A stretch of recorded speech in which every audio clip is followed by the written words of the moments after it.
വിശ്വാസികളെ, പരിശുദ്ധ മത്തായി ശ്ലീഹ എഴുതിയ സുവിശേഷം 18-ാം അധ്യായം 18 മുതൽ 35 വരെയുള്ള ഭാഗങ്ങളിൽ കർത്താവായ യേശുക്രിസ്തു സഭയ്ക്ക് നൽകിയ അധികാരവും അതിനേക്കാൾ മഹത്തായ ക്ഷമയും കാണുവാനായിട്ട് സാധിക്കും.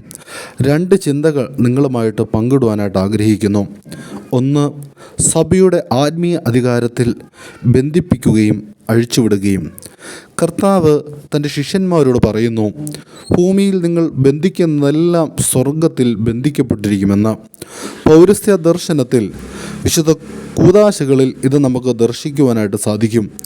പുരോഹിതൻ വിശുദ്ധ കുമ്പസാര ശുശ്രൂഷയിൽ പാപം അഴിച്ചുവിടുന്നു. എന്നാൽ ഇത് മനുഷ്യൻ്റെ അധികാരമല്ല, ദൈവത്തിൻ്റെ കൃപയുടെ പ്രവർത്തനയാണ്. 2, ക്ഷമയുടെ അളവില്ലാത്ത വിളി. പ്രത്യേകാൽ 21, 22 വാക്യങ്ങളിൽ നമുക്ക് ദർശിക്കുവാനായിട്ട് സാധിക്കുന്നുണ്ട്. പത്രോസ് ക്രിസ്തുവിനോട് ചോദിക്കുന്നു, എൻ്റെ സഹോദരൻ എനിക്കെതിരെ പാപം ചെയ്താൽ എത്ര പ്രാവശ്യം ക്ഷമിക്കണം? 7 പ്രാവശ്യമോ എന്ന്. കർത്താവ് അതിന് മറുപടിയായി 7 അല്ല 70 വട്ടം എന്ന് പറയുന്നു.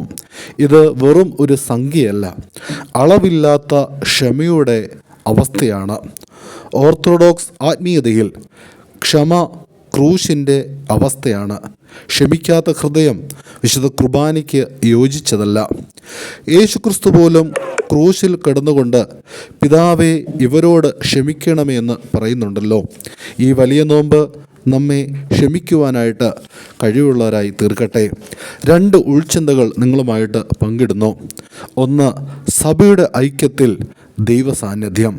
2, ക്ഷമിക്കാത്ത ഹൃദയം ദൈവരാജ്യത്തിന് യോജിച്ചതല്ല. പ്രിയമുള്ളവരെ, നാം പ്രാർത്ഥിക്കുന്നുണ്ടല്ലോ, ഞങ്ങൾക്ക് വേണ്ടി ക്രൂശിക്കപ്പെട്ടവനെ ഞങ്ങളോട് കരുണ ചെയ്യണമേ എന്ന്. അതുപോലെ നമുക്കും അപരനോടും കരുണ ചെയ്യുവാനായിട്ട് സാധ്യമാകട്ടെ.